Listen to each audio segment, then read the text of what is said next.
I am going to not introduce the speaker for today, but I will mention the talk that's coming next week. It will be Bob King, or Robert King, of Good Company Associates here in Austin. Bob has a long history in the electric industry and energy policy in the state of Texas, has run a lot of different initiatives, and he's currently looking into things, is going to be talking about whether the Internet of Things in some way is going to kill or destroy part of the electric industry to some degree. So if you want to know, perhaps ask him questions on hype or not about Internet of Things and demand-side management and homes and this kinds of end uses, then next week is going to be a lecture. So he's very knowledgeable to ask questions about the history of electricity, particularly in the U.S., or in Texas since over the last 20 years, and restructuring of the electricity market.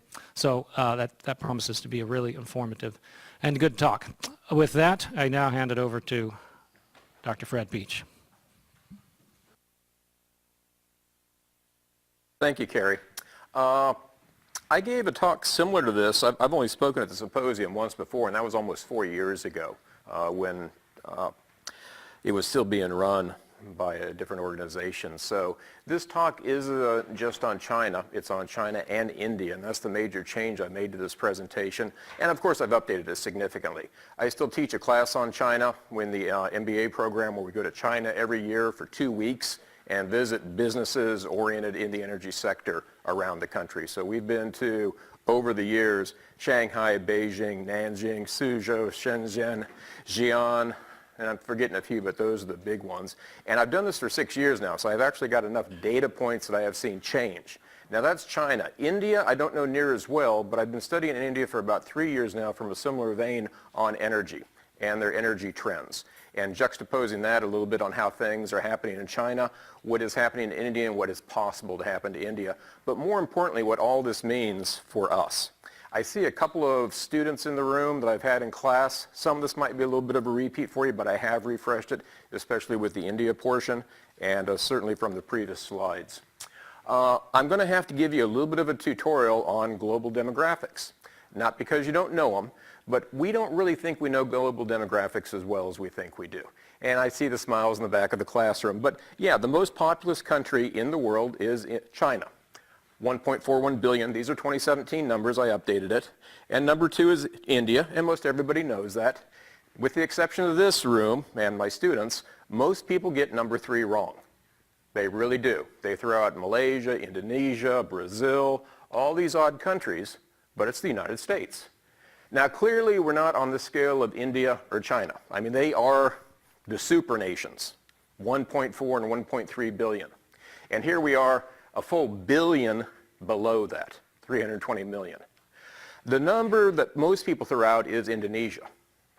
But even Indonesia is a separate league from us. You know, if India and China are, major league, tier 1 countries with 1 point something billion, we come in at 320 million. Indonesia is a full 100 million almost, even below the United States.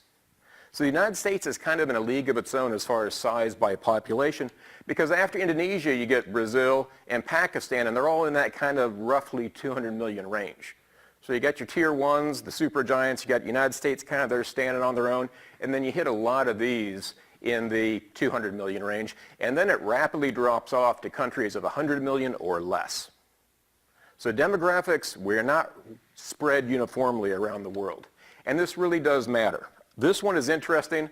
I kind of believe this estimate has been around for a long time. We're getting closer to 2050 all the time, and it hasn't changed. But what amazes me about this is if this proves true, 3 billion by 2050 in those 2 countries, that means in the next 25, 30 years, they're going to add the equivalent of the United States. Between the 2 of them, they're going to add the equivalent of the 3rd largest country in the world by population. So not only are they the supergiants population-wise, they are both still growing, and growing rather rapidly. The one-child policy has been rescinded in China. It was rescinded a couple of years ago. Most families can now have 2 or more children if they choose to. But the one-child policy was in effect long enough that it's culture now. It's accepted. Most families that we talk to over the years, they don't want a second child. Not because they don't love children. They feel they can't afford to raise a second child. And part of that it has to do with Chinese culture, and you want to do as much as you can for that one child. Special schools, special tutoring, special education. Send them and empower them as much as possible to succeed in life. It's very, very expensive to do that for one child, let alone for two. I mean, even to the point where for a young male, the family will go buy a home or an apartment for that young man so he has a better chance of getting married. And I'm not kidding, seriously, to try to set him up to have him a better chance of finding a spouse, because right now, the one-child policy did work. There's an excess of young males in China, and I mean a big excess, on the orders of tens to hundreds of millions. There are approximately 40 million middle-aged Chinese men that will never marry just because there aren't enough women for the spouses. Think about that. That's a big number of young men who will never marry, who will be bachelors their entire lives. That's an interesting demographic thing unto itself, and we're not going to dwell on that. This is the same slide I've been using all along, though. Those 3 billion people want to live like we do. They currently do not. That means they currently do not use energy anywhere near the level that we do in the United States or the developed world, the Western world. Basically 1/10 of the energy consumption of the average American. As they develop and want to live like we do, their energy use, their energy demand grows commensurately as their economies and their standards of living grow. That is going to be a profound change and a profound impact on the energy world globally as we know it. We are not driving the train anymore. This is a slide I picked up here very recently. It's again 2017, but I think it tells the story and the picture a little bit better. So this is the entire globe, the whole pie. China 18.5%, so these are percentages. India 17.9%, and then U.S. at about 4.5%. Indonesia at about 3.5%. Then you drop into Brazil, Pakistan, Nigeria, Bangladesh, Russia, Mexico. Have I hit a European country yet? Japan, Ethiopia, Philippines, Vietnam, Egypt, Congo, Iran. Oh, finally, Germany.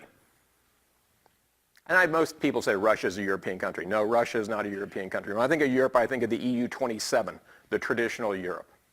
Germany, you get way, way down there and you finally hit a European country. And then Turkey at 1.1, they want to be a part of the EU. I don't think that's going to happen. And is UK still in there? I don't know. But even at Germany at 1.1%, how many people is that? About 90 million. This is what I find compelling when you look at the whole pie. Just these two countries, India and China, 36% of the world's population. More than a third of the world's population in one country. And this is, to me, where it really gets interesting. China, India, Indonesia, Pakistan, Bangladesh, Japan, Philippines, Vietnam, Thailand, South Korea, that sphere, Asia or Southeast Asia, 50% of the world lives inside that circle. How many people have visited inside that circle? How many people spend much time inside that circle? How many people understand the cultures, the people, well, I know, we're getting a lot of international students. You can put their hands down now. Americans, we do not know that circle. The average American hasn't even a clue where that circle is, who lives there, how many people live there, what their economies are doing, and how they're growing. That's foreign territory to most Americans. And that is half, and it's more than half, because in the chart I showed, I did not include Myanmar, Nepal, some of the smaller countries. It's actually about 55% of the world's population inside that circle. And now, just to put it into full context, this is not a Mercator projection. We've been shown Mercator projections our entire lives, and it is a lie. It's a huge distortion. This is what's known as a Gall-Peters projection. And in a Gall-Peters projection, all the areas are accurately represented in physical size.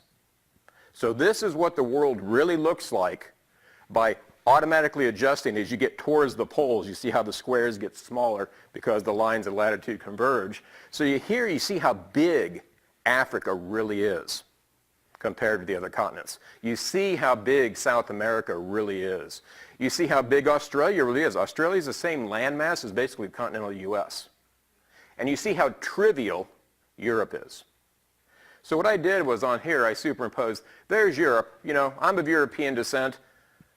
I grew up in America. I was taught European history. I was taught American history. I was not taught history about the rest of the world. I was taught Europe is what it's all about. World War I, World War II, all the medieval days, all that stuff. as if it was important. That today is 6% of the world's population.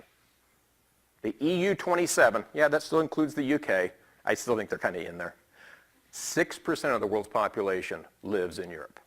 I said this for the first time in a lecture at the Naval Postgraduate School back in December, so it's on the record now, so I'm already in trouble, because I still believe it. Europe is dead. And yeah, my European students back there laugh. It is. Europe is irrelevant on a global scale. And if you want to expand it a little bit, there's North America, United States, Mexico, Canada. 5% of the world's population in those three countries. How many people live in Canada? 36 million. Smaller than the population of California. Not much more than the population of Texas. Now Mexico, yeah, Mexico is one of the big ones, about 120, 130 million people. But all that combined, we're 5%. If I draw the same size circle, as I showed you before, and that is the same size circle as this one, again, in that projection, that's 55% of the world's population. That is the new, or perhaps we're finally understanding that that is the new and future center of mass of the globe. Like it or not. Yes, sir.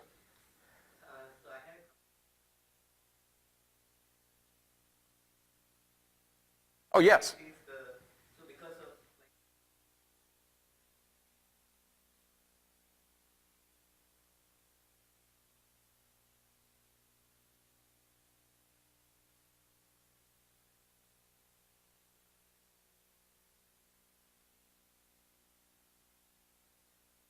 The point I'm trying to make, though, is most of the audience I'm trying to speak here, I know I've got a lot of international students, is Americans. And Americans are stupid.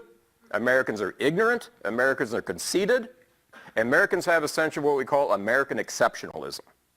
And it's very, very poorly founded when you look at the world as a whole. You're absolutely right. This has always been a hugely populous area of the world. Their civilizations go back thousands of years. As opposed to a couple hundred years, but we have been hugely ignorant of it, and even during colonial periods, I mean, that's what was colonized by the European countries, including China, carved up many times over. Those days are gone, folks. That's the new area of the world that is going to be driving the world during our adult, well, primarily younger people during your adult lives. So get used to it. Learn about it, accept it. So let's talk about what this means from an energy perspective now. This is a slide I ripped off from the folks at GE in Shanghai on one of my first visits there. Now, granted, this is a large time scale, 1990 to 2013, almost a quarter of a century, 23 years. But you look at GDP and how rapidly this has changed in that time period, where in 1990, yeah, you had Brazil and China clear down there at the end as far as GDP, but you look how small it was, smaller than Spain, smaller than Canada in GDP, and that was China. GDP smaller than Spain in 1990. Jump ahead 23 years, China's number 2, Brazil has leaped ahead. India actually shows up on the chart now. At least they show up on the chart. And then Russia, and this is where you get that term, the BRICS, B-R-I-C, Brazil, Russia, India, China, the emerging countries, the emerging economies, the emerging powers. I think the whole BRIC thing has been proved kind of wrong. What matters is China. Yes, Russia, India, and Brazil are coming along, but nothing at the kind of pace China has been growing at. And what we'll talk about today a lot is what has been happening in China, and might India take a similar trajectory in the coming decades. GDP and energy use. They track pretty darn close in developing countries. They track very closely in developing countries. We can play chicken egg, which comes first, the energy use or the GDP growth. Does GDP growth drive energy use, or does using more energy allow GDP to grow? Yeah, but they track. In developing countries, they track almost hand in hand. As you can see on this chart, the orange line is China's GDP growth from 1990. The blue bars are their energy usage. And then the lower one, the yellow line, is India's GDP growth, and the gray bars are their energy use. They track hand in hand. Now, in developed countries, not so much. U.S., our GDP is still growing 2 to 3% a year. Our energy use is flat and even slightly declining over the last decade and a half. So we have kind of broken that paradigm in a post-industrial world. But these are very much industrial countries, very much developing countries, and those two are going to continue to track hand in hand for decades. This is just a blow up on China, going from 2000 to 2011. Same data, their real GDP growth and their energy consumption. But what's interesting is here is you go back to 2001, and this is in quads on the energy use. They were about 35, 40 quads of energy use. And by 2011, they were at 100. They quadrupled their energy use in a decade. That's very rapid growth. And this is kind of the decade where it all began. We'll take more data that goes out to present time, but it was right around 2000, 2002, the change of the century, the change of the millennia, where they really took off. Same data, different scale, very different scale for India, but again, 2003 to 2011, you can see how these two growth data track so closely, the GDP and the energy use. But again, look at the scale here. Even in 2011, India was all of 35, there was on the other side, not even 25 quads. And just for reference, the U.S. is about 100 quads a year. We've been about 97, 98 to 100 quads a year for, God, almost a decade now. So this is kind of the question. China has surpassed the United States in just about every statistic you can think of, including energy use. Like I said, we've always tracked around at about 100, and as you can see here, I think that this thing works. I guess I don't have a pointer. The U.S. has flatlined and actually declined. Our peak year was 2007 at about 101 quads, and we've actually declined in total energy use. We're at about 97, 98 a year now. China surpassed us in about 2009, 2010. They use more energy than the U.S. does on an annual basis. Now, on per capita, a very different story. The GDP race. Will they surpass the U.S. in total national GDP? That is about the only statistic, I think, where the U.S. still has a lead. This only raw statistic. You just track the growth rates. U.S., we're growing at about 2%. China's still growing at about 6 to 6.5%. So yeah, just project it out. When are the lines going to cross? At this one, it shows it crossing about 2026. Does that matter? I don't know. It's a figure. It's a number. It's a statistic. GDP, country of 1.4 billion people. And by the way, we're one of their biggest consumers of their products. We're helping drive that GDP growth. They will cross. It's just a matter of when and what those two rates are. Our GDP growth could increase. It could slow down. Same with theirs. But it's not far out. This is, again, back to that kind of brick thing, India, China, Brazil, Russia. Here they say Indonesia. But looking at some other people's projections on will India and China's growth rates, GDP growth rates, development growth rates continue. The three bars for each country represent 2013, which is data, and then projections for 2025 and 2040. As you can see, this is projecting India to continue to grow at about 6.5 to 7% per annum GDP. This chart, these people estimated that China was going to slow down to maybe 5%. It's already cooled down from the teens to 12% to 7% to about 6.5% is the official GDP growth rate that China is broadcasting and even claiming that they are controlling and targeting. I don't believe any of that, but they are hitting still growth north of 6%. But Brazil, Russia, Indonesia, I don't see those, again, in that whole BRIC concept, growing rapidly in the near future. I always lambast EIA. They do great data. They do terrible forecasting. This was a chart they put up in 2010. So it's data up through 2010 showing energy use of the United States, China, and India. And as I said, here in the U.S., we were trucking along right around 100 until 2007, and then we've cooled down a bit. China surpassed us in 2010. And there's India from a much lower base, but still growing. And at 2010, they were up to about just shy of 25 quads of energy use. Now, I've got to caution you, there's data, there's statistics, there's lies, damn lies, and statistics. And as Mark Twain said, we used to say Soviet statistics when I was in the military because you never trusted Soviet statistics. Chinese statistics are maybe perhaps in the same criteria as Soviet statistics. I don't know. It's a communist country. They can control their data very closely. We can only tell so much from looking inside from the outside, and we just have to kind of trust them. And then, of course, EIA forecasts. But you know what? EIA nailed it. This is the same chart, and I put on the actual numbers for 2016. In 2016, China went through 138 quads. The U.S., yeah, we were still limping along. Not limping along. We were still steady state at 97. India had grown to slightly more than forecast. They were at 39. So again, maybe those forecast lines they put in there at 2010 and nailed on 2016 are pretty good forecasts. That scares the hell out of me, looking at that chart. Look at that. Just between the time this data was put out in 2010 and today in 2016, China went from 100 to 138. They added the equivalent of all of India's energy consumption in 6 years. That's a lot of energy use. That's a lot to add in 6 years. So should we believe the trajectory of that red line, that maybe at 2035, 2040, which isn't far away, by the way, they'll maybe level off at 220 quads a year, more than twice current U.S. energy consumption? Well, if we believe those 5 to 6% per annum GDP growth rate numbers, yeah, that's where we're going. And keep in mind, today's world is roughly a 500 quad world.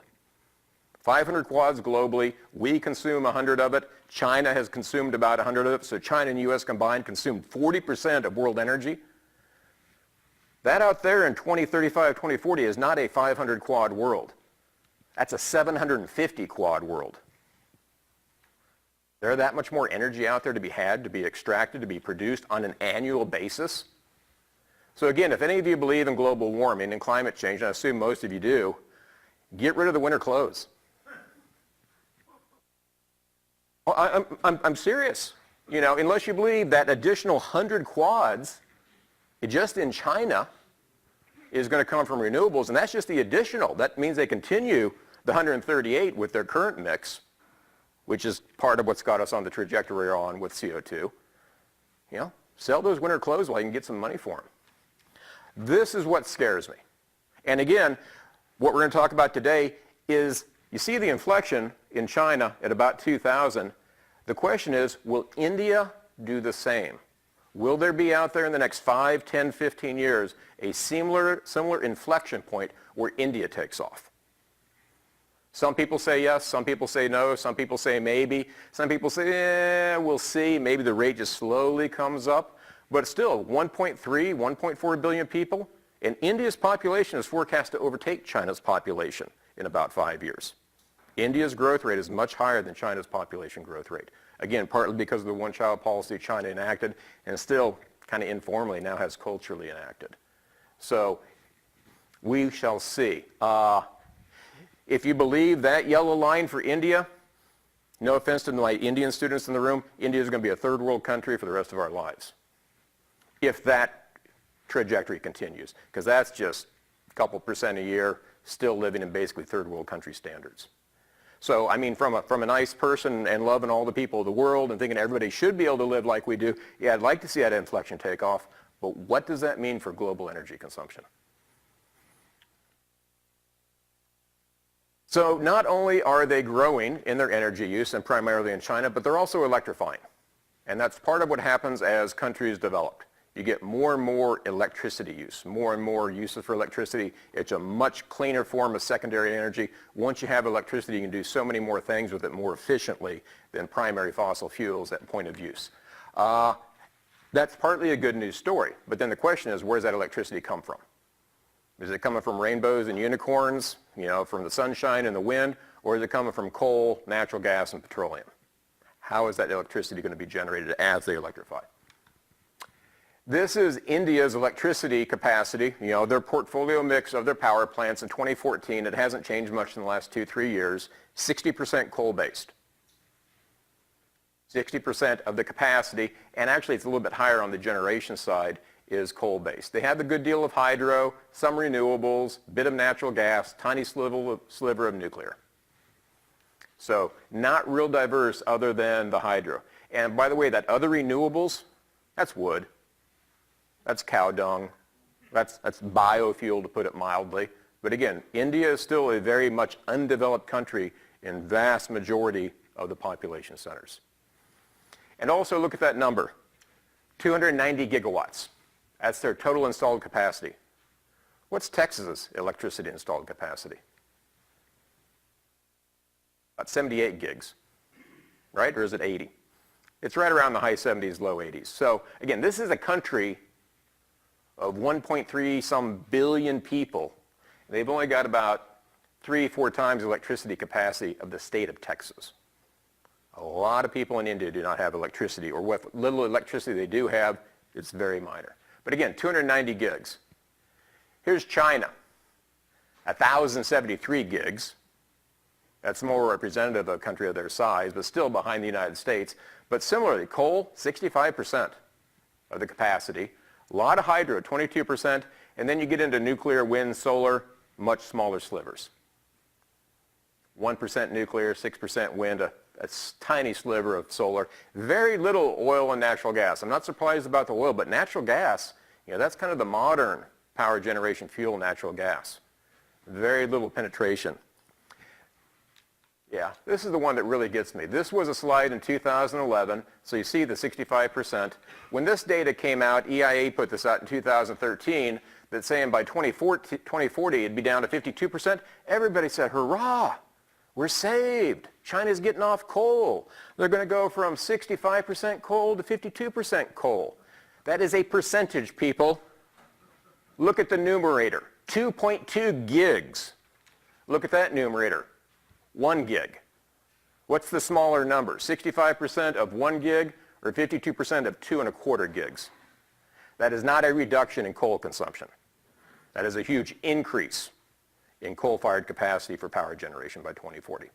And the articles you read about how, China just canceled 150 new coal power plants. Yeah, out of 500 that were planned and going forward, they dropped 100 of them.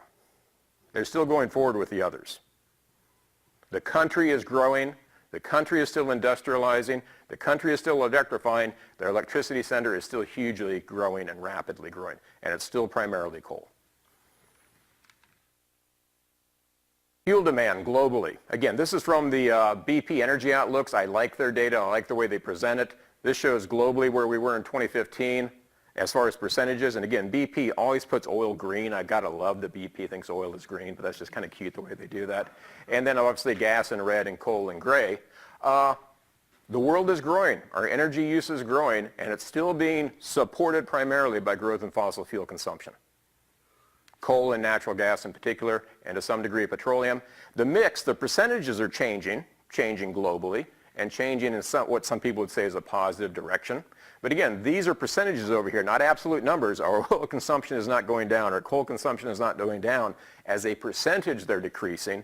As natural gas is in ascendancy, renewables in ascendancy. But things are changing. Are these two countries supporting that change, though? Let's talk about coal and coal in China.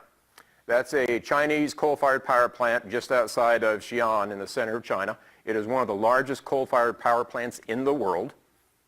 It's about 3 gigawatts of coal-fired capacity, and they run it, especially in the wintertime. This is showing China's coal consumption going back to 2000 up through 2014. The little oranges down here, they were actually exporting coal in small amounts in those early years. Today, they're a net importer of coal, and their coal use is growing.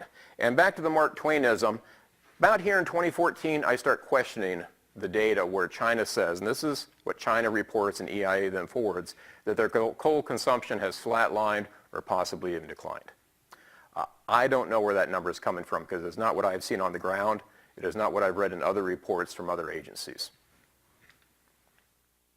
This is a chart of total energy consumption again for the globe. It was only data up through, I think this was a 2010-2012 chart, but China consumes more coal than the rest of the world combined. And that consumption is growing. That's a lot of coal, people. More than the rest of the world combined. Now, China has a lot of coal. This is the same chart, similar chart for India, European Union, kind of showing how the change in coal demand is changing. And again, this was EIA, so they're thinking China's coal consumption is actually going to go down, but they're predicting that India's is going to grow quite a bit. Again, India, developing nation, every nation that is developed industrially has done it on the back of coal. Every European country, the United States, anywhere you look, that's how you develop industrial. Coal is cheap, Coal is relatively abundant in the Earth's crust. Most countries have coal deposits. That's how we all have done it, and that's how these countries are doing it as well. This again is back to China. The hope and thought in China is that they are going to switch to, this is India, that they're going to switch to much higher efficiency power plants. Now, China has been doing that. China is building supercritical and ultra supercritical power plants, but they're still coal-fired. The hope is that India, as they continue to grow out their coal fleet, will do the same.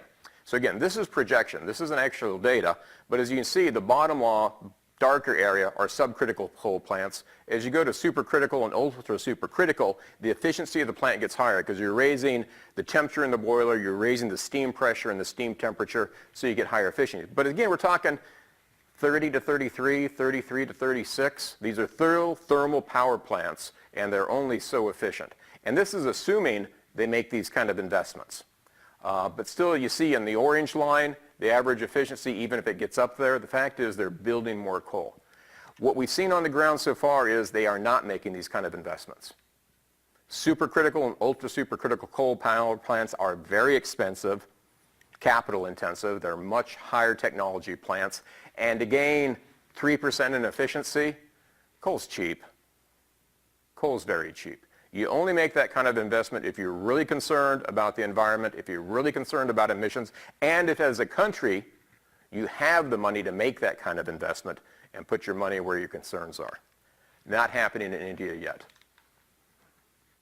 So this is, again, from the BP statistics. This was their 2015 World Outlook, showing the different regions of where the coal is in the world. North America, this is primarily American coal. The Europe and Eurasia, that is primarily the Russian coal. And then when you get to Asia Pacific, that's predominated by China. At their current consumption rate, China has 30 years of coal. At their current consumption rate, they got 30 years worth. Their consumption is going up. China is running towards a cliff in the power generation sector. That's part of why they're starting to import coal. They're importing coal predominantly from Australia. Australia has a lot of coal and would love, well, they are selling it and will continue to sell it. We sell coal to China, not in a big way. A lot of people are pushing to sell coal to China in a big way. If you believe in saving coal in America, it's not by keeping American coal power plants open, it's by exporting coal to China. They'd love to have it. They'd love to buy it. It'd be good economically. It'd be good for trade balance. It might be rather foolish if you care about climate change and global warming. So the degree to which we will do that is questionable. There's a lot of coal in Wyoming and Montana in the Powder River Basin, and there's plenty of railroads to take it west to the Pacific Northwest and ship it to China. A lot of public resistance to that in the U.S. So we'll see what happens in the years to come. Petroleum. God, those things just keep getting bigger and bigger and bigger. This is China's oil production and consumption going back to 1993 up through 2015. Their production is not growing rapidly. It's growing slowly. Their consumption, however, is growing rapidly. So what happens when your production doesn't keep up with your consumption? Well, you become an importer. Same one for India. India's production, even more stagnant. It's growing, but slowly. But likewise, their consumption is growing rapidly. Now, what drives petroleum consumption in both these countries? Well, transportation. Again, they want to live like we do. Fortunately, they're not burning it in boilers to generate electricity. They're burning it in the transportation sector. China has surpassed the United States in car purchases. Chinese buy more cars annually than the United States does. They are developing their love affair with cars. India, to some degree, not quite to the extent that China has, but again, 1.3 billion people. If you want to develop, if you want to industrialize, if you want to suburbanize, if you want to have a thriving, developing workforce, it requires transportation. And private automobiles are only one segment of that. There's China. They blew by us in 2014. They are now the world's largest oil importer. Now, that's one of those mantles perhaps we don't mind giving up, being the world's largest oil importer. And again, this was accelerated by the fact that our imports dropped rapidly. Just the year before, our number was closer to 7. So as China was racing forward, we've actually come down in our imports. But China's imports are large and growing rapidly. This is where China gets their oil. China came late to this game. The EU 27 and the US, we locked up global oil a long time ago.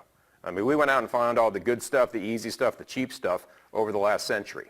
China came to this game in about the last decade, so they're taking it pretty much wherever they can get it. Iran, even though Iranian oil was embargoed for a long time, China kind of laughed at that. They were the largest consumer of Iranian oil for the last 15, 20 years, because again, they'll take it wherever they can get it, because they have to. They have to take it wherever they can get it. I didn't even realize South Sudan exported oil. Apparently they do, and China takes it. Here's India. Again, they'll take it wherever they can get it. One thing unique about India that a lot of people don't realize, they have a very robust refinery capacity. Almost all their refined products, they refine in country. So they import a good deal of petroleum, but all the refining is in-house, which in a way is a good sign of a developed country. China still imports a lot of refined product. They have to because the refinery capacity has not kept up with the demand growth. But similarly, they'll take it where they can get it. This again is back to the BP data. This was out of their 2017 energy outlook. Again, to show that when we talk petroleum, we're primarily talking transportations. Planes, trains, automobiles. Yes, there's non-combusted, and we do build things out of petroleum. But just showing on how that growth rate is driving petroleum consumption globally. And as they keep buying cars, if they're internal combustion engine cars, that growth is going to continue. I find this one interesting just in the way they present it. On one side is demand, on the other side is supply. Here we were in 2015, about 95 million barrels a day is global oil demand. And over here, the supply, about 97 or 98. That's why we've had a bit of a glut the last few years, why prices have been depressed. But looking forward, BP is trying to say, okay, where's the new demand going to come from in the next, to 2035, I think? And where's the new supply going to come from? Well, OECD, the developed world, the EU 27 us, our demand is going down. It's going negative. But at almost every bit of our demand drop, they're estimating is going to be replaced by China. Demand growth, and then on top of that, India, other Asian countries, Middle East, to where BP is saying by 2035 we're going to be about 110 million a barrel a day world. Where is that supply going to come from? Similar outlook on this side. The dark green is non-OPEC decline, but most all that decline is going to be offset by increase in production in the U.S. and Canada. On top of that, Brazil. On top of that, Russia. And then the big yellow block, BP thinks OPEC countries, and primarily Saudi Arabia, had the capacity to meet that increased demand. So even with some countries significantly reducing their consumption, there's going to be enough new demand in BP's estimate that it's going to be made up. So again, going to that forward world where we may be a 600 or 700 quad year world, a lot of that is going to be oil demand by the developing world. Different way of looking at some of the same data. The suppliers of that oil globally are changing somewhat. The U.S. is still growing significantly, and when you look at countries, yes, we are the largest producer. You don't see Saudi Arabia on there because they're lumped with OPEC and other OPEC, Middle East OPEC. We supply more than Russia does, we supply more than Brazil does, but all those countries are increasing their production. The world of oil in the U.S. is changing rapidly. Our demand is somewhat stagnant or very slow growth. Our production is rising rapidly. Our imports are decreasing, and therefore our exports of not only raw petroleum but refined products are growing rather rapidly. All my students know I love this chart. This just shows oil flow to China, and this was back in 2011 before they surpassed us in oil imports. It's not about the Strait of Hormuz, people. It's about the Strait of Malacca. Yes, a lot of oil flows through the Strait of Hormuz. But if you're China, if you're India, if you're Japan, if you're South Korea, if you're any of those countries who import huge amounts of petroleum, and in some cases all their petroleum, it ain't about the Strait of Hormuz. It's all coming through the Strait of Malacca, and then it's coming up through that nice little chunk of water called the South China Sea. We'll talk about this a little bit more in a few minutes. This is important. As China's petroleum imports grow, as India's petroleum imports grow, and they're taking it from wherever they can get it, not just Saudi Arabia, or the North Arabian Gulf, it's coming through the Strait of Malacca. You're going to be reading more in the news in the years to come about the Strait of Malacca. Natural gas. Similar chart, same kind of format from BP, showing gas supply growth. We don't talk about demand growth a lot in natural gas because in many ways the supply is really what's enabling the growth in demand. The rush in supply, not only in tight gas, but other gas around the world. Huge growth in U.S. supply, some growth in China supply. They're trying to develop their natural gas resources. They have some shale. It's a long, slow struggle for them in doing so. Some from Africa. And then conventional growth, Middle East, Russia, and Australia. Gas is a real swing hitter. You can do a lot of stuff with gas. You can use it in transportation. We don't do a lot of that yet. We may see more of it coming. We may see more of that in India, in China, natural gas use in transportation. But primarily, it's industry and power generation. I mean, a lot of people would like to see China burn more natural gas and less coal in power generation. A lot of people would like to see India burn more gas than coal in power generation. What's brought our emissions down in this country over the last decade is our increased use of natural gas in place of coal in power generation. Still produces emissions, but not near the quantity per unit of electricity produced. This is showing gas consumption and production. In this case, this I think was for China, right? Again, once upon a time, their supply pretty much met their demand. Their demand is now rapidly outstripping their supply. So again, they're becoming a large importer of natural gas. India, a little more confusing story. One, because the numbers are significantly smaller. No, I have no idea what happened in 2010. I'm trying to figure out. But again, their consumption and production is small enough. It doesn't take a lot of a perturbation to show up on a slide like this. But they are a net importer of natural gas as well. Where are they going to get it from? China. Russia has been trying to sell gas to China for 20, 30 years. They've been trying to build a pipeline to China from Russia for a long time. China has known Russia for a long time, even back in the Soviet Union days, and they're a little bit wary of them. It took them about 20 years to finally broker a deal for this pipeline to bring gas into China. 20 years to broker the deal. They have yet to agree on who's going to build it, who's going to finance it, who's going to own it, and who's going to operate it. Russia wants to own it, operate it, build it, and have China finance it. China, on the other hand, they want to build it, they want to own it, they're more than willing to finance it, and they want to operate it. They just want Russian gas to come through it. My estimate, it's going to take another 20 years to broker how that thing is going to get built, who owns it, who's going to operate it, and who's going to finance it. This is not trivial. And if I was China, I wouldn't be in a big hurry to take Russian gas either. There's a lot of European countries that have a long history on what it's like taking gas from Russia, irrespective of who builds the pipeline, who owns it, who operates it, and who finances it. Gas is interesting. Gas can move by pipe, or gas can move in a liquid form, LNG, by ship. Moving in liquid form as LNG by ship is kind of new. I mean, yeah, it's been around a while, but certainly not like pushing it through a pipeline. When you're a country that doesn't have a lot of gas and you want to import it, if your neighbors don't have the gas to push to you by pipeline, or if it's a country you don't know if you want to take their gas by pipeline, you only got one other option, and that's bring it in by ship as LNG. That's expensive. It takes a lot of infrastructure, but that's part of what China and India are having to do. So this is looking at pipeline supply to China and to Europe, whether via pipeline or LNG, and you can see the growth in both cases and the forecast growth in LNG movement of gas. The question is, how much is that going to continue to grow? Will LNG become a truly global fungible commodity like global oil as we do more and more LNG because it can go on a ship? Because once it goes on a ship, that ship can go anywhere. Once you build a pipeline, you're locked. Endpoint to endpoint, suppliers, receiver. Pipelines are not flexible. Ships are very flexible. But LNG movement is much more expensive than pushing it through a pipeline.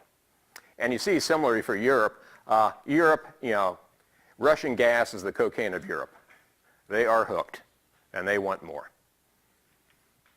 They aren't real happy about the politics of it, but you can see they're trying to grow their LNG import capability as well, and part of that is to give them an alternative to that Russian pipe gas. China's LNG imports, this was back in 2014. Qatar, their major supplier. Malaysia and Indonesia are big ones. Australia, big and growing rapidly. Indonesia and Malaysian supply is dwindling. Two reasons: Malaysia and Indonesia, their supply is rather limited, and the growth of consumption in those two countries of their own domestic gas is growing rapidly. So the exports of those two countries, Malaysia and Indonesia, is diminishing, and in particular to China. Australia has a lot of gas. Australia has been investing billions of dollars over the last decade and a half, 2 decades, in some very large gas projects, very large LNG projects, and this number is going to continue to grow rapidly as those projects come online and they move that gas up into China. Remember what I said about coal? Australia's got a lot of coal they're selling to China. Australia has a lot of gas they want to sell to China. Australia is selling a lot of energy to China, and they're in that sphere of influence.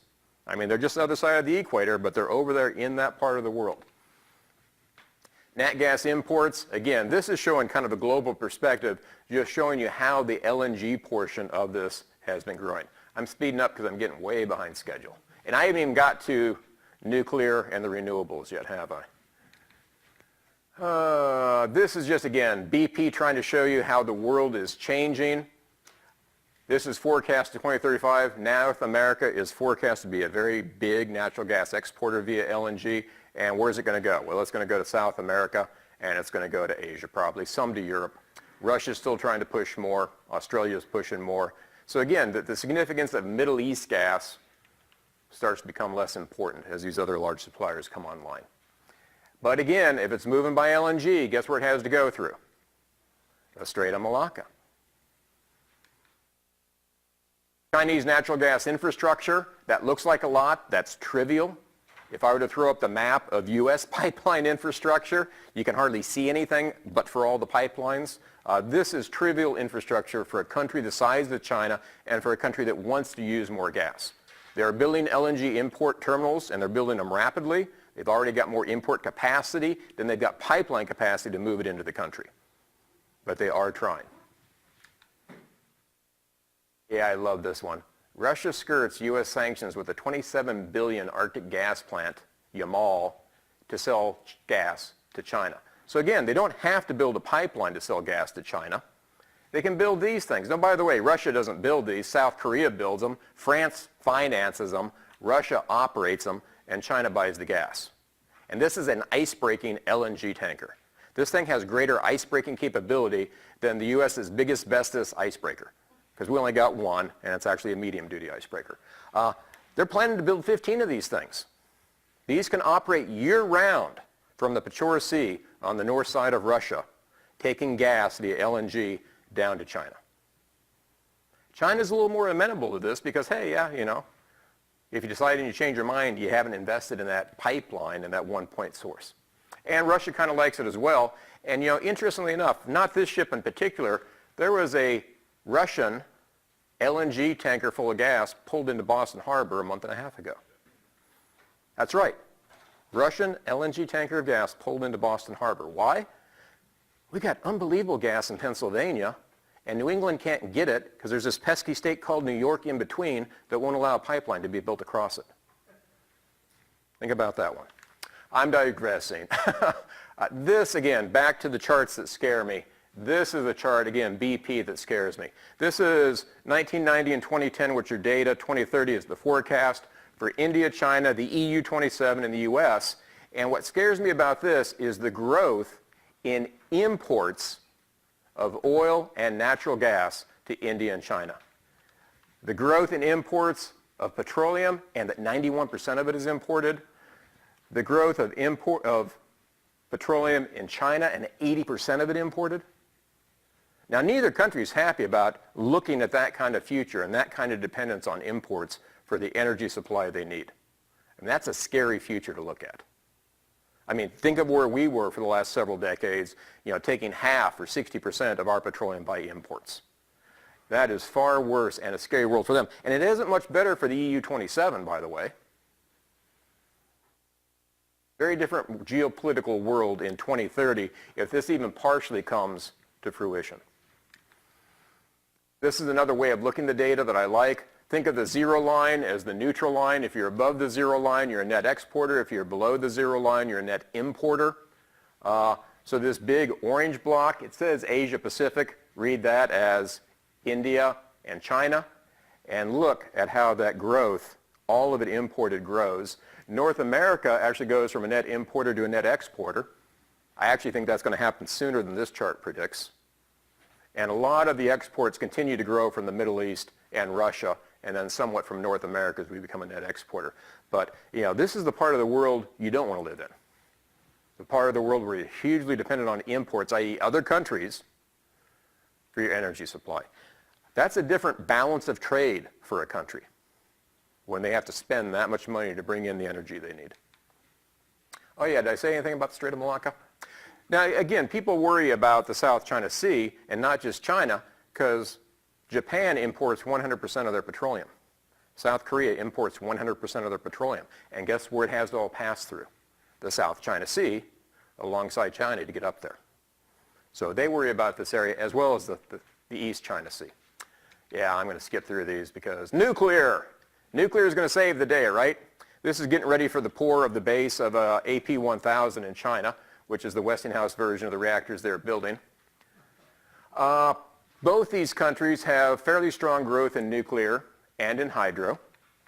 This is a nuclear power plant we visited in China 3 years ago, Daya Bay, one of the largest plants in the world, 6 reactors, a gigawatt each, 6 gigs, all based on the French Areva design, also a 1 gigawatt reactor.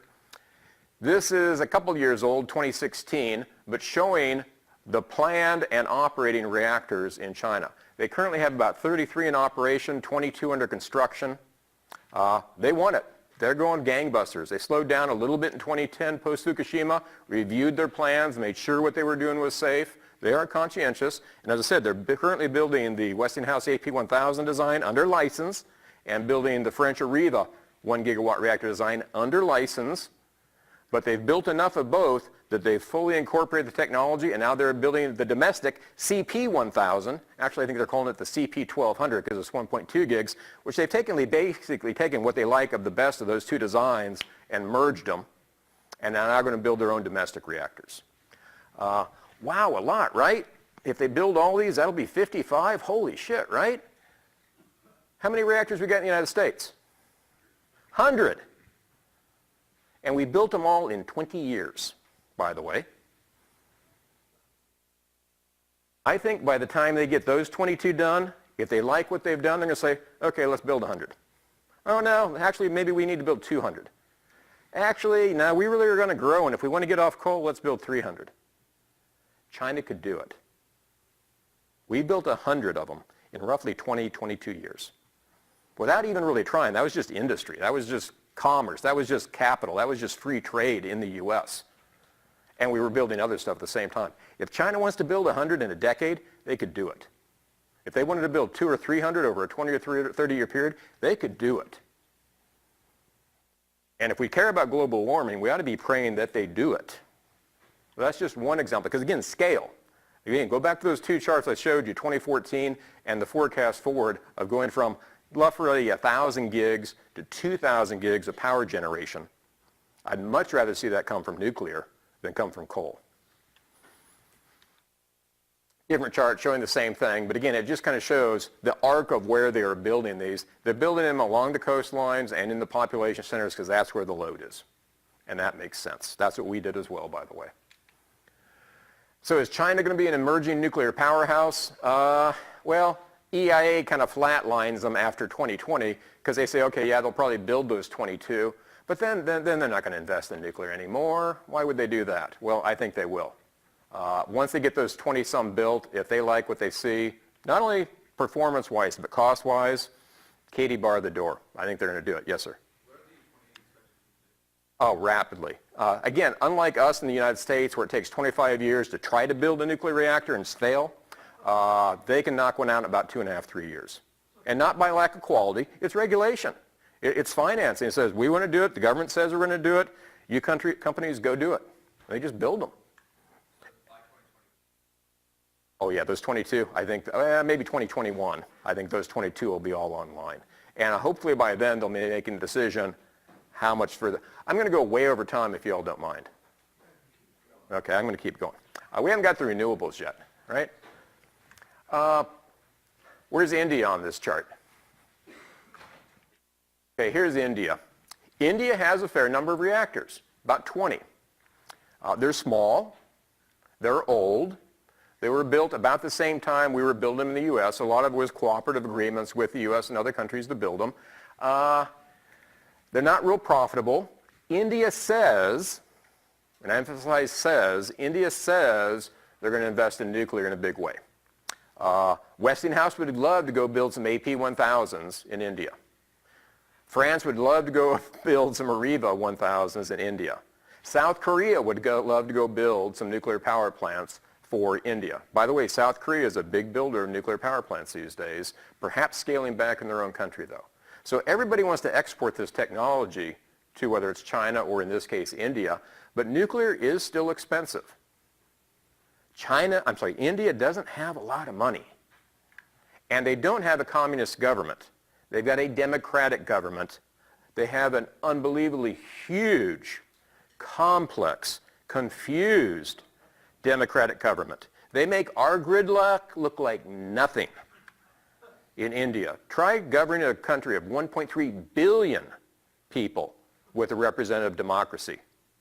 We have kind of reached the point where we're almost about to fail doing 320 million with a representative democracy. They're trying to do it with 1.3 billion. It is very hard to get anything done in India on this scale and this magnitude. So yes, there are about 4 or 5 planned larger reactors. I haven't seen a whole lot of progress made in their plans.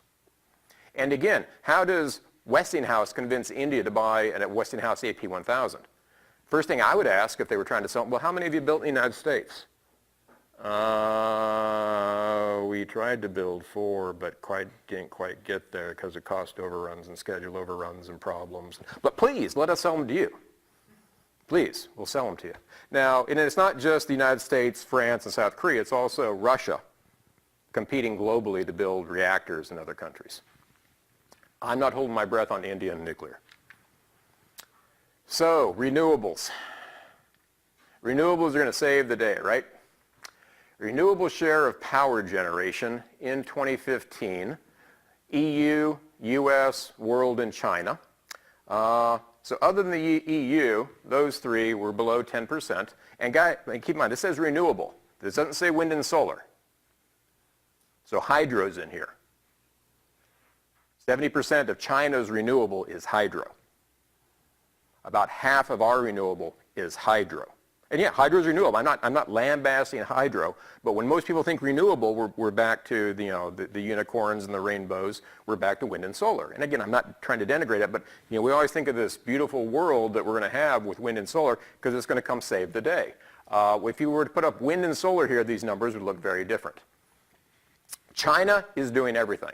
China has kind of an all-and-above policy for energy generation.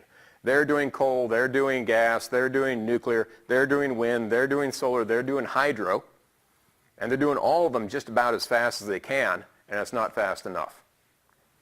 So there is a transition happening. Renewable generation globally is growing as a percentage and growing rapidly. But again, you have to think of the scale and the magnitude of China and India's problem in developing renewables. China installs more wind every year than any other country. China installs more solar every year than any other country, and will probably likely continue to. But similar to the United States, most of their wind and solar resource is not where the people live. Their solar resources way out to the west, their wind resources in the mountainous regions to the north.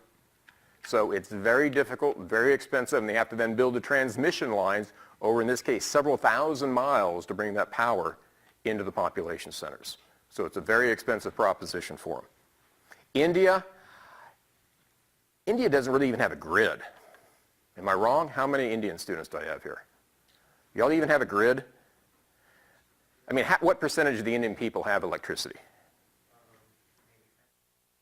Yeah, okay. They got a long ways to go. So they will figure out distributed electricity before they get to a grid. And I think maybe that's the right answer. Maybe in some ways they can leap ahead. I'll get to you in a minute. I know what you're going to say. You've been to these talks before. maybe they'll get there. I hope they'll get there. But it's not going to be hugely renewables that are going to get them there in the near term. And then this is the big bugaboo. Both those countries have fallen in love with automobiles. In fact, a lot of the pollution problems in China these days aren't just coal power plants. It's automobiles. It's smog. It's the congestion in the inner cities by all the transportation. In Beijing, they've moved all the power plants outside the cities. They did that a decade ago. Most of the smog you see in the cities is from automobiles. The question is China and hopefully India serious about this, electric transportation? I think China is serious about this. I think China is going to electrify their transportation sector. I think they want to own that global business. From what I've seen them doing in electric car factories and battery manufacturing. I think they want to own that the way they own solar PV production. And that would be pretty darn smart on their part to do so. It'll help solve their problem, it'll make them a lot of money, and it'll give them the global market. But again, where's that electricity going to come from? If it's coming from a coal-fired power plant, is it better or worse than an internal combustion engine? It's actually worse. Yes, sir. Would China, they're very That's a whole other question. Where's the charging infrastructure? Do they need charging infrastructure? How many Chinese own a home like I do with 3-car garage where I can charge 3 cars at night at once if I want to? Very few. If you've been to China, you've seen all those 50-story high-rise apartments people live in. That's, again, another challenge. Can China rise to that challenge? Perhaps. In China right now, if you want to get a license plate to drive in Beijing, you put in your submission and you wait about 12, 15 years and you might get one. If you buy an electric vehicle, you can have it today. I'll give you a license plate to ride in Beijing today if it's an electric vehicle. If you're in Shanghai, same process, plus $2,500. If it's electric, you can have it today and it's free. Those are powerful incentives. But again, if the infrastructure there isn't there to support it, will it really happen? The manufacturing is being put in place. The electric automobile manufacturing is being put in place. The battery manufacturing is being put in place. I think they can do it to grab that market. How much of it's going to infiltrate in the Chinese automobile sector is another question. But again, we talk about all these tariffs they heard lately is in the news. You know what the tariff is in China on an imported vehicle? It's 100%. You think a Tesla is expensive here? Try buying a Tesla in China. It costs twice as much. And they're still buying them. So it's interesting. The Chinese love cars. They want more cars. There's no traffic jam like a Chinese traffic jam. They've surpassed us in that as well. So that is kind of the world we're racing to. I tried to go through that quick because I did want time for questions, and I'll stay here all night answering questions. I know it's not as deep on India as it is on China. I'm just much more familiar with China. I really don't think India is going to happen like China has happened in my lifetime. Now I'm an old fart, so I don't have a lot left. But you look at it, I've got this crazy theory in my head that I'm still developing. I don't know if a representative democracy works beyond about 300 million people, just physically, logistically. You get so many special interest groups, you get so many constituencies, you get so many people across terms that if everybody wants their own way, nobody gets anything. Nothing happens. The free market just kind of takes you where it thinks you want to go by the way you spend. I see China 1.4 billion. I almost think you almost maybe need some kind of communistic command government to manage that size of the population. Now, I'm not going to say GDP growth and industrialization in China versus India is sufficient evidence to support that kind of supposition, but it is somewhat compelling on trying to get things done. So stay tuned to that, watch that, see how it goes. Now, there's a lot of people in China not necessarily happy with the government these days, especially Mr. Emperor for Life who they have now, but it can get things done rapidly and in a big way. It can also make mistakes rapidly and in a big way if they make a wrong decision because it isn't representative. So stay tuned to that as well. But India, God bless them, I've watched the Indian government for years, and they've been cursed by the British and the government system given to them by the British, but they've embraced it in such a way. It is a very democratic country of 1.37 billion people.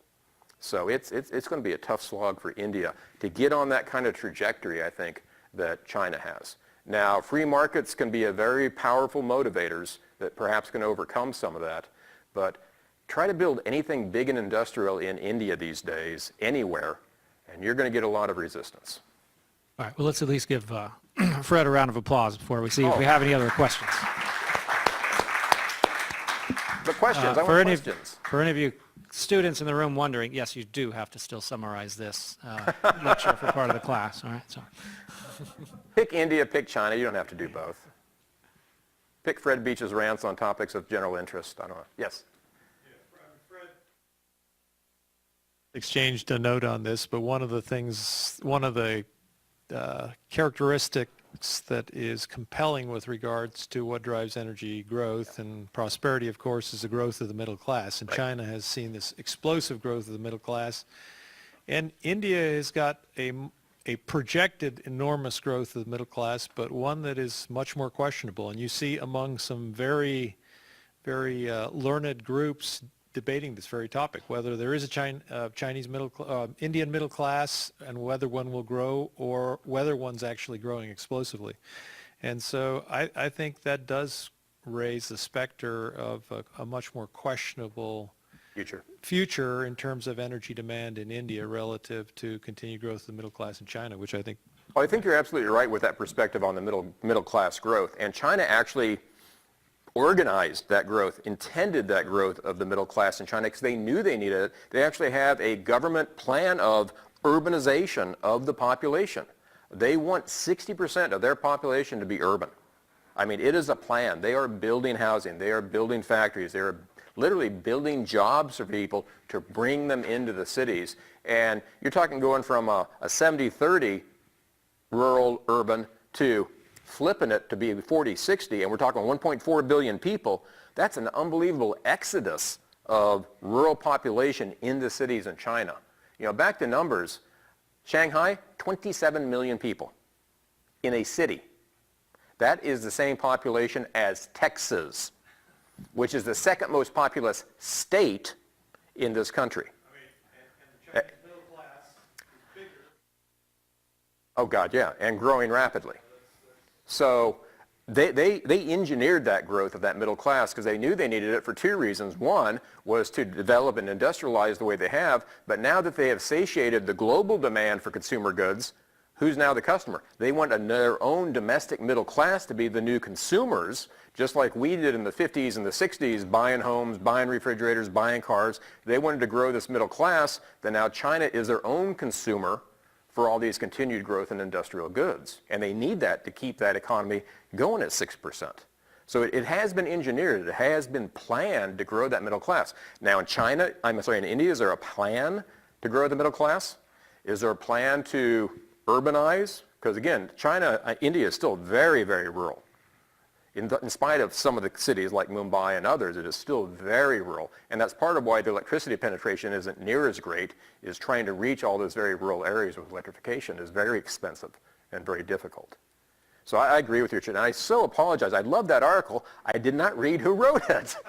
Honest to God, I missed that until you sent me that email. He had an excellent article in The Economist a few weeks back talking about the lack of a middle class in India, and is that what is holding them back from this kind of growth and development. Thank you. Another question? Yes, sir. Do you see global warming as affecting Chinese energy policy? Obviously, they want to clean up some of their cities, but to the extent, do they look out for the whole global energy? They signed up to the Paris Accords, didn't they, right? What did they sign up to? The Paris Accord is different for every country, people. If you don't realize that, go read it. Every country signs up to something different in the Paris Accord. And what China signed up to in their part of the Paris Accord was to stop their growth in emissions by 2035. So between now and 2035, again, Katie barred the door. They can take whatever trajectory they want, but they signed up to, by 2035, wherever we are when we get there, okay, we won't grow our emissions anymore beyond that. Sell your winter clothes. Yes. Okay, so one question. So I think from your talk and also many of the articles I read, I get a sense that everyone is overestimating China and underestimating India. I will tell the reason. Okay, because in a perfectly authoritarian state, we are assuming that the leader knows each and everything about the world, and he will take the right decision, and he will like drive the country to, I mean, everyone has all the facilities. But in practice, that's not going to happen, because even if you see the way China grew from 2000 to 2010, they are not able to maintain. But India, in spite of all this democracy and slow growth, the growth has been steady, and people have a sense of community and Indianness. So those are all important. So Yes. that is my first point. And second is about this population. I mean, I told when you were presenting, but again, I think I want to say something related to it. That's all places on earth are not equally favorable for dense human settlement. Right. So there are 9 perennial rivers in the world, and among that, 2 or 3 are in really cold places. So, and one in the Africa too, they are in like very dense forests. So it's in India and China, the 2 rivers, Ganga and Yangtze. These 2 rivers are in perfectly favorable climatic and geographic place where humans can settle. So for 5,000 years, there has been a lot of population, and they continued. So when we say Texas population is more, India, that's not a correct argument, because Texas doesn't have a perennial river. For It's not humans an to- argument, it's an observation. I agree with everything you're saying. I mean, it's all absolutely. I'm not saying there's a right, a wrong, a true, or a false. I'm just saying, here's the data. Watch what is happening. Look at the trends. What do the trends possibly portend if the trends continue, even if they increase or decrease, but are they going to stop and completely reverse? And you're right, China could implode tomorrow. China is a powder keg. The Chinese government walks a very, very tight tightrope of keeping the people happy enough that they don't revolt, but not making them so unhappy that they do revolt. And, you know, the control on information, the control on their standards of living, the degree the pollution is affecting them. You know, I would not want to be in China, because it's going to be ugly In if it India, I implodes. can, against my prime minister, I can talk anything. I have the perfect freedom. And so there are many advantages of India too. That's what I wanted to say. Thanks. But again, even for India, 7-8% growth from what base? China at 6% growth of what's about to be the largest economy in the world, that 6% is a much bigger number. So again, just like in renewable growth, you know, it's great to see solar doubling every year from 1% to 2%. So everything is scale and relative. But India certainly has the population and the resources. How about we take 2 more, Fred? Yeah. I don't know if you can speak to this, but regarding Xi Jinping's kind of solidification of leadership for the indefinite future, do you know what extent he has a hand in energy policy and what that means for energy? Not as much as people think. I mean, China still has provinces somewhat like we have states. And telling the provinces, hey, do this. You know, there's a saying in China, the mountains are high and the emperor is far away. You know, kind of a states' right versus federal rights kind of thing. But he has consolidated control pretty tightly. So when he says, hey, shut down that coal power plant in some province, in some city somewhere, well, some local official helped finance that power plant and is making money when that power plant operates and wants to see that power plant operate. So there's still local government versus federal level government, even in a communistic state. And China has more curtailed wind power than any other country in the world, because they have a lot of wind generation that never gets it to the grid because the coal power plants won't scale back, and they'll actually curtail the wind and preclude it from coming into the grid, because the people who own the coal power plants, they want to make money by selling electricity. So in a lot of ways, it doesn't matter whether it's a communist government or democratic, local politics are local politics, and money is money. So for Xi to come out and say, okay, we're going to shut down all the coal power plants because the pollution's too bad, and here's what we're going to do as an alternative, he can say that, and he can try to make that happen, but he's not Stalin yet. So it's not quite that all-powerful. But it is kind of moving in that direction. So we will see what degree that, and especially the purge he's done with the corruption purges. You can't touch anybody in China without touching corruption. So there's somebody you want to go after, there's enough in anybody's history there. You can probably find a corrupt official that you can take to jail. So himself included, but when you're the one running the corruption commission, you're somewhat excluded from that. Does that answer your question? I'm also just curious from if they decide to go nuclear, and build 300 plants if they'll encounter any opposition from those like local communities? That kind of opposition in China, I don't think they would experience. China has never had a bad experience with nuclear power or nuclear weapons for that matter. When I visited that power plant I showed you at Daya, I asked the officials there, what do you do with your spent fuel? They said, we give it to the government. I said, oh, what does the government do with it? They said, we don't know, we don't care. Well, what's the U.S. policy? We're supposed to give it to the government. That's been the plan from day one, folks. And the government was supposed to do something with it. The government's never taken it. So that's not a bad plan. And at least they're following that plan. All Now, right, are they last- just taking it and dumping it out at sea? I don't think so. I mean, I'm sure they're putting it somewhere. All right, last one, Fred. Here we go. Yes, sir. So you said you also have a military background. I'm just wondering maybe if you can put your military hat back on and maybe speculate about, like the Malacca Straits and the Spratly Islands and... Those were the slides I slipped over. and not just those, I mean, especially perhaps with the recent developments in, nuclear weapons modernization and... China I is mean, only- to me, coming from the... China's growing up in only the going to be an 80s. enemy if we make them one. China is only going to be an enemy of the United States if we make them one. And there are people in the United States for some very self-serving reasons, the military defense industry is one, who always need a bad guy. You need a bad guy to sell military hardware to your people. If there's not a bad guy in the world, it's hard to justify 650, 700 billion a year in military defense expenditures. And defense is kind of an oxymoron. It's actually a very offensive military we have. So I'm not that paranoid and that cynical. Well, maybe I am. That cynical, just not that paranoid. But China is only going to be an enemy of ours if we make them one. China has never been an outward-looking country. China has, for thousands of years, always been an inward-looking country. And by the way, the South China Sea, it's called the South China Sea for a reason. China has had control of that region for thousands of years. And that sea is China's window to the world. Imagine the United States that all we had was the Gulf of Mexico.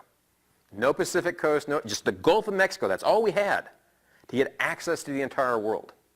That's effectively what China has with the South China Sea. They're literally a landlocked country except for that area facing the South and East China Sea. And then it's ringed by all these islands, Japan, the Philippines, Malaysia, Indonesia, and all these U.S. military bases on all those islands. I would be paranoid as hell if I was Chinese and the stated policy of the United States military was a shift to the Pacific, which is our stated policy. I mean, what'd I do? Well, I've grown immensely in the last 10, 15 years, and now I'm on the radar screen of the United States. But I think they're only going to be an enemy if we make them one. You get one aircraft carrier, and then that's what happens. Huh? It's not even theirs. It's a Soviet aircraft carrier that they built and modified. But they've actually built their own now. Yeah. Okay, we'll call it there. Thank you Thank again, you for your Fred. patience.